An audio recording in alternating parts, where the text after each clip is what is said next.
This news update is brought to you by... Say hello to Carol. Carol talks for a living, from morning till night. So she relies on Flo's crystal clear home phone service brought to her through Flo's 100% fiber to the home network. It keeps her in the know, and because she bundles her mobile broadband and TV services, she enjoys huge savings, so she can enjoy much more for much less. So visit any Flo retail outlet, call 1-800-804-2994, or visit discoverflow.co to find out more. One-of-a-kind connection. This is how we flow.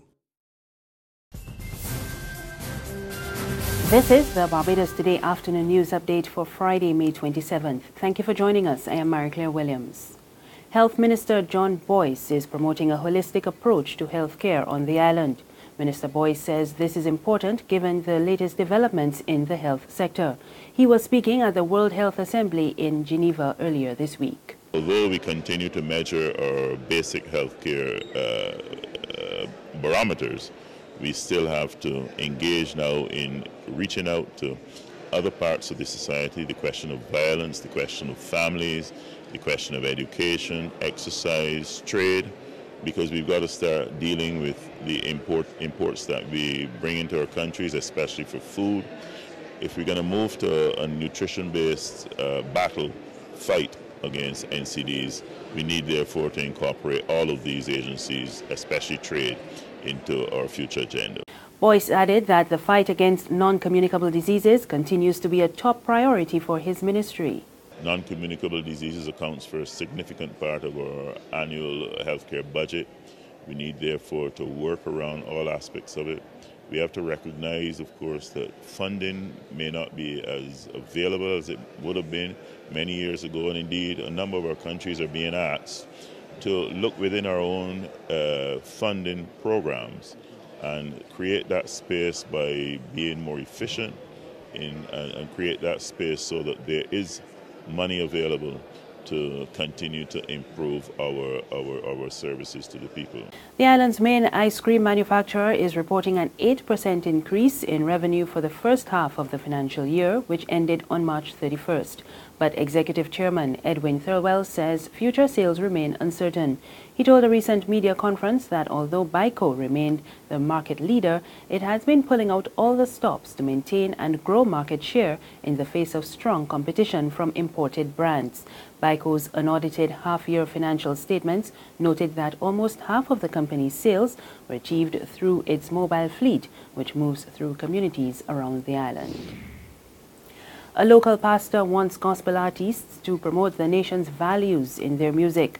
Pastor Alwyn Brathwaite of Kingdom Life Assembly in Christchurch made the appeal last night as he delivered the Joseph Niles Memorial Lecture.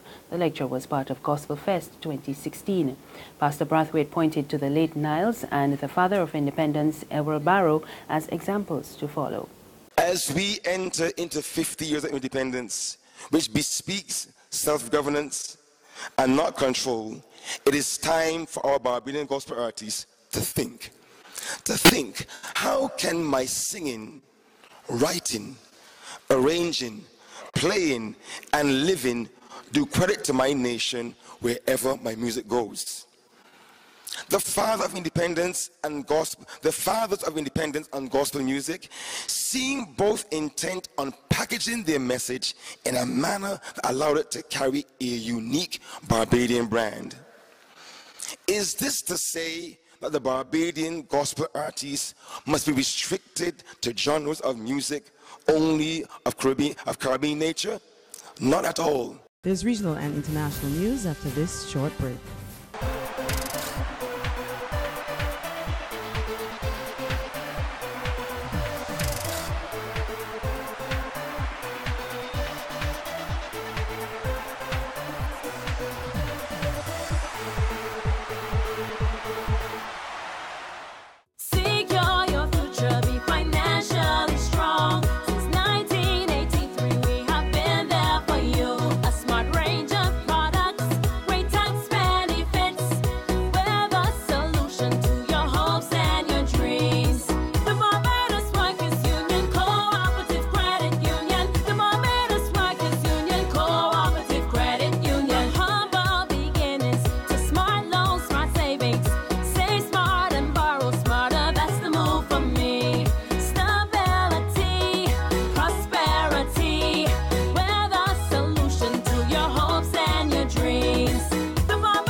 news from the region, Caribbean meteorologists and international climate researchers will officially announce the forecast for the region's hurricane season when they meet in Dominica next week. They will also discuss how the region can build resilience to extreme weather and climate events.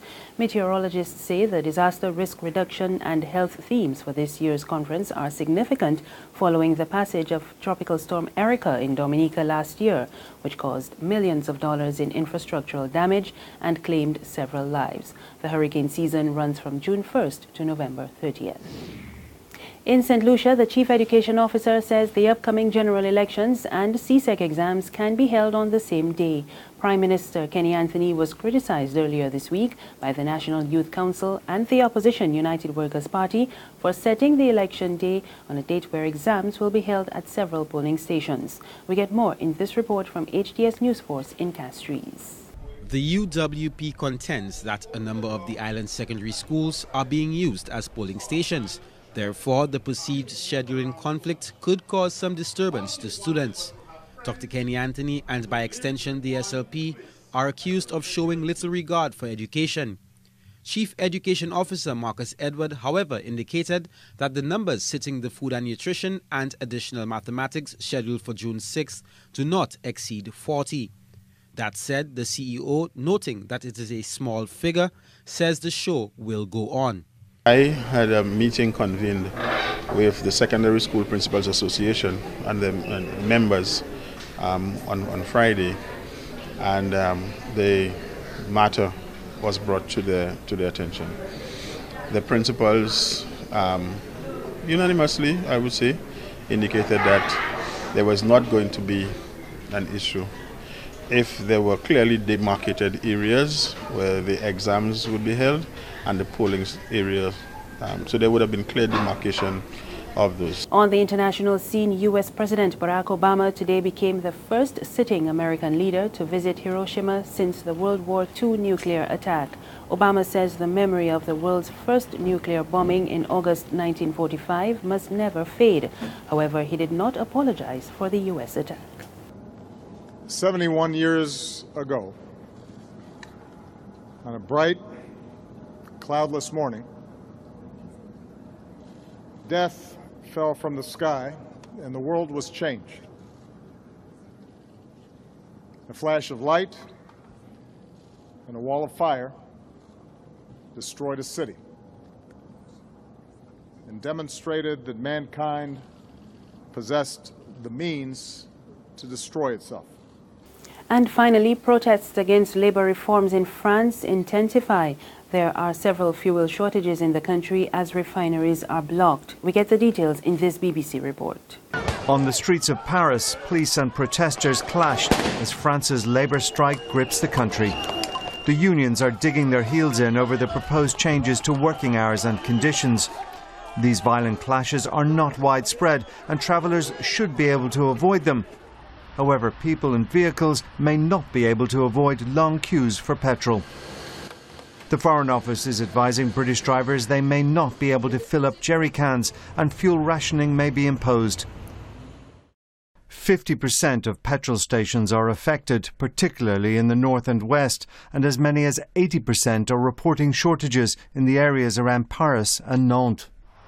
Motoring organisations have warned drivers to fill up before crossing the channel, but not to carry extra supplies on ferries or the shuttle.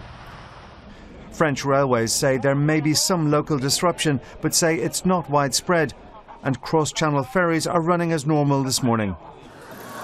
While this type of trouble is isolated, travellers this weekend are likely to be impacted by the industrial action in some way. Those heading to the European Football Championship starting in 2 weeks may also face travel problems. And that's the news. Remember, there's more on our website, www.barbadostoday.bb. You can also subscribe to our e-paper, email updates, and like us on Facebook. We're on Izumi Media in bus terminals and Screenplay at supermarkets and gas stations near you. Or you could tune into Channel 99 on Flow TV or Mix 96.9 FM for more news. I am Maricla Williams. Good afternoon.